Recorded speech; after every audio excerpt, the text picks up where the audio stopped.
Ang ganda ng ginawa mo ah. Na-target ah.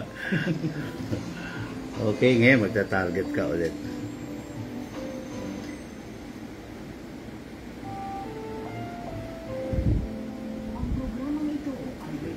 Start ko na sir ha.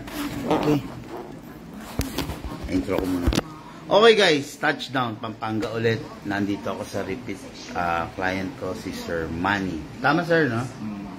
Repeat client ko si Sir Manny at ngayon nung una nakita niyo CZ Shadow yung kinuha niya ngayon. Ano naman, John Wick Pit Viper. Okay guys, let's meet our client Sir Manny. Hello sir. Hello po. Hello. Okay. Okay, thank you.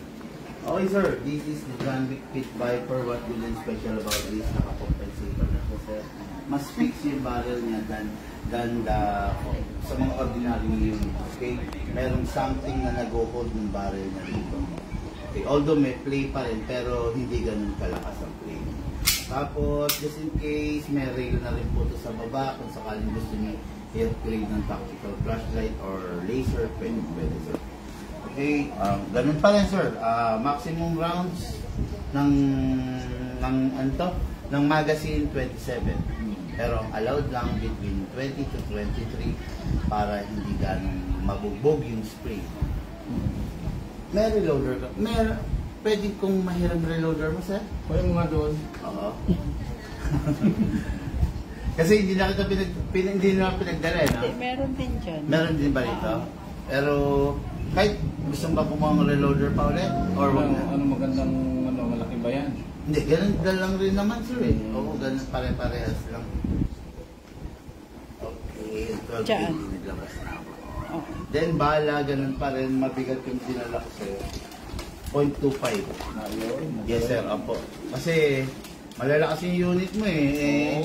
Para hindi mag-groggy ba? Mag-wobble yung bala sir. Okay, yan. Fully upgraded na rin. Usually maganda talaga yung kung mapapansin niyan sir, diba, pula ngayon. Fully upgraded dyan. Hindi siya yung ordinary na white. Ay, na black. Yung Sun Viper halos ganito yung color. Parang ganito. Parang rose gold na naglalaban eh. Ganun. Kaya ngayon request ko eh. Wala pa tayo Sun Viper no kasi una kasi dumating na Sun Viper is may mga glitch talaga hindi tayo kumuha.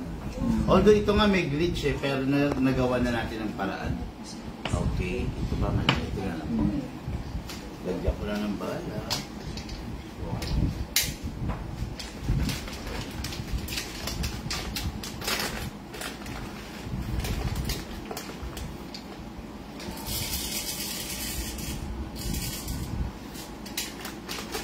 Silicone oil naman na sir.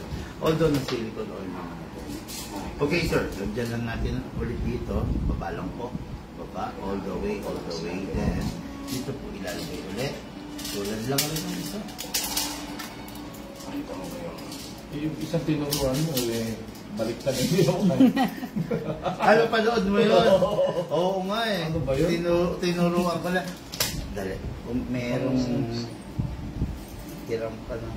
Meron po kayong function doon lang. Tinidor, gano'n. Tinidor, pwede. Apo. Maliit lang. Mukhang alam mo na, madam ah. Okay.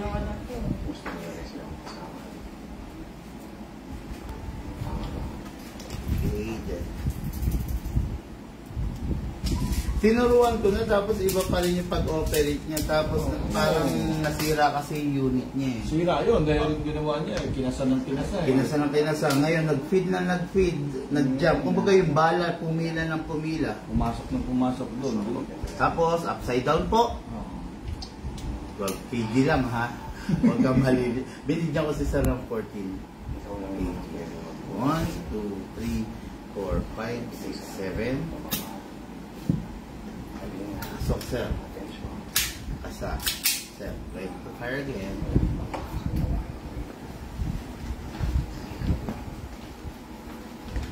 Tangkad.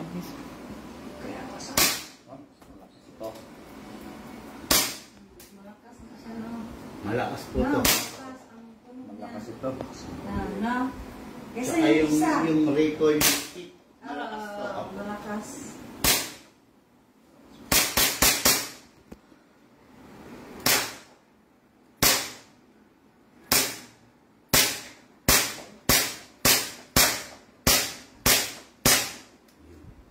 Open bolt, release magazine, sir. Pang ma-enjoy ako dito ah. No.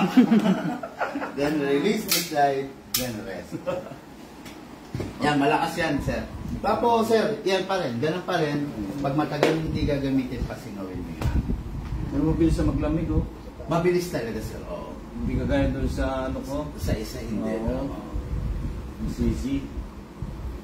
At least eh, maramdaman ko na yung lakas noon. Mahina sa ganito eh, 12 eh. Sa 12 na, nabibitin Kaya ka. parang singaw siya. Okay. Ayan, sa 14, mas malakas siya rin, sir. Oo. Pag talaga hindi ka pa makontenta, si Otto kita. Okay guys, now, ka-airsoft natin dito sa lugar ng Angeles, Pampanga, si Sir Manny. Bali, multiple repeat client natin. Thank you guys.